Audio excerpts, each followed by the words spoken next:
How would you feel if the very country where you were born and raised suddenly became a stranger to you overnight? How can you stand by and watch your hard-earned tax money being spent on the comfort of others instead of securing your own rights? This is the chilling reality that Great Britain, once a global superpower, is facing today.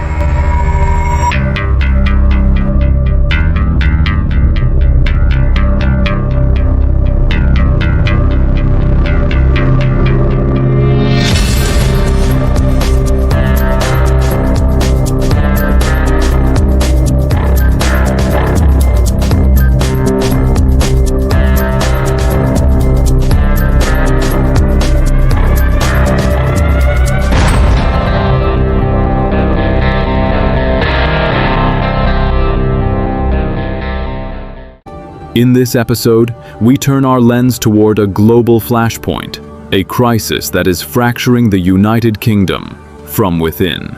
This is Britain's migration crisis. To truly understand the inner depth of this story, we must first travel back in time, to the year 1948.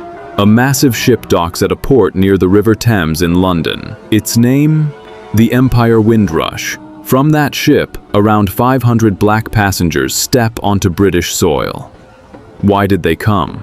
Back then, Britain was battered by the devastation of World War II and faced a severe labor shortage to rebuild the nation. It was the British government itself that invited people from its colonies from the Caribbean islands, India, Pakistan, and Bangladesh, saying, "Come and help us rebuild our country." That was the beginning of this story.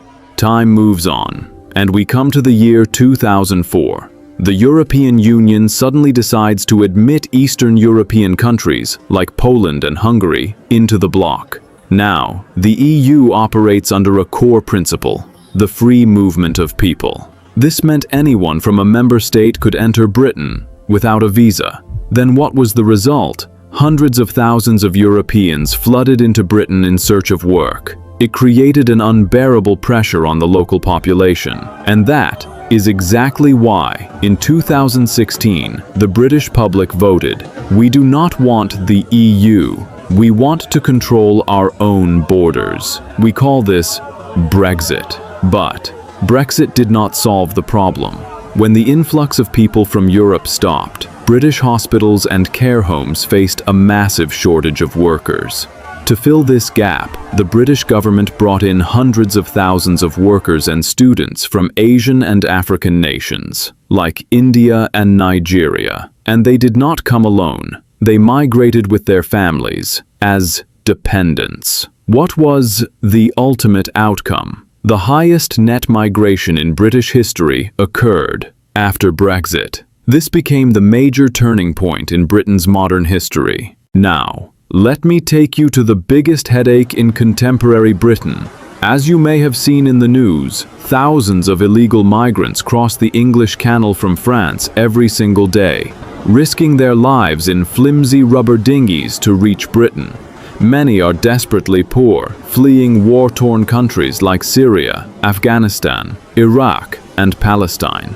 Once they arrive, the British government is legally obligated to accommodate and maintain them, while their asylum applications are processed. To this screening process takes few years. Until then, these thousands of people are housed in rented apartments and hotel rooms across Britain. The government spends millions of pounds every single day just on these hotel accommodations and food. Think about it. Whose money is this? It is the tax money paid by the ordinary local citizens, earned through their sweat, blood, and efforts. Because of this situation, Britain's native population, the locals born in the country, are living under immense pressure and frustration. We can identify several key issues they face. First, economic pressure and the deprivation of public resources. When hundreds of thousands of people arrive from abroad, a severe housing shortage follows. Today, housing rents have skyrocketed to the point where a young British couple cannot afford to rent a place, let alone buy a home. Locals allege that government-subsidized council houses are being handed to boat-arriving refugees faster than to the citizens who have waited in line for years. Then, there is their pride, the NHS healthcare system. Today, when a local falls ill, they have to wait weeks to see a doctor and months for a surgery. The system is simply buckling under a population size it was never built to sustain. Second, the misuse of tax money. Native citizens are being battered by a severe cost of living crisis. They are struggling to afford food and electricity bills. Yet, watching their hard-earned tax money being used to provide comfortable hotel stays for those who entered the country illegally sparks a profound sense of resentment. Third, the loss of cultural identity. Today, if you visit certain areas in cities like London, Birmingham, or Bradford, British culture is nowhere to be seen. Instead of traditional customs, only foreign religious and cultural traits are visible. It makes the local people feel like foreigners in their own country. Furthermore, certain migrant groups openly disregard British law. This has become one of the most serious threats to the British legal system. They live in isolated enclaves, a form of ghettoization, where their own religious laws, such as Sharia law, are enforced. On one hand, this poses a direct threat to traditional historic British culture. When thousands of unidentified people enter a country without any background checks, a fear for personal safety and a suspicion of a double standard in law naturally grow among the native population. Crimes, stabbings, and violence against women have seen a visible rise.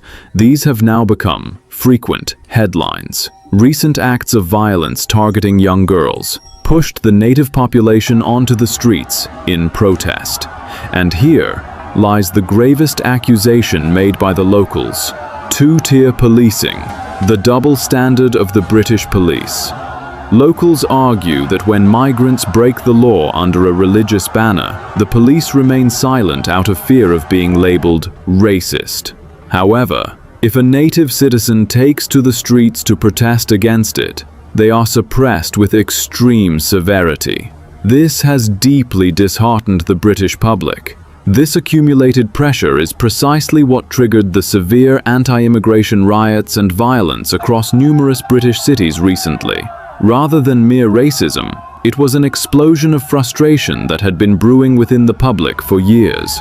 Politically speaking, the previous Conservative government attempted to deport illegal migrants to Rwanda under the Rwanda scheme. However, due to human rights laws and exorbitant costs, it failed. The current Labour government has abandoned that plan, opting instead to tackle human trafficking networks through a border security command. They have also restricted students and workers from bringing their dependents, and raised the minimum salary threshold required for visas. Yet, how long will this system take to show results?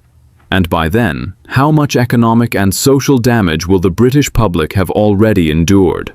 The British government does not have an answer yet.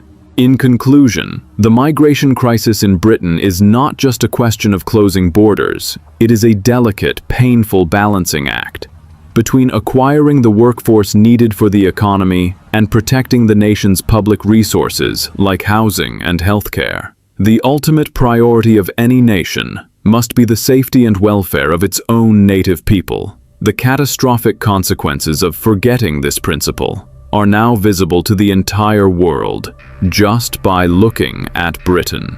Looking at it through this, one could argue that leaders like US President Trump prioritizing their native citizens is entirely justified. Halting illegal immigration completely and controlling legal migration to a sustainable level is the largest and most critical challenge facing the British government today. So, what are your thoughts on this? Make sure to leave a comment below. Your opinions truly matter to us. That is all for today. We will see you in the next video with another meaningful discussion. Ciao.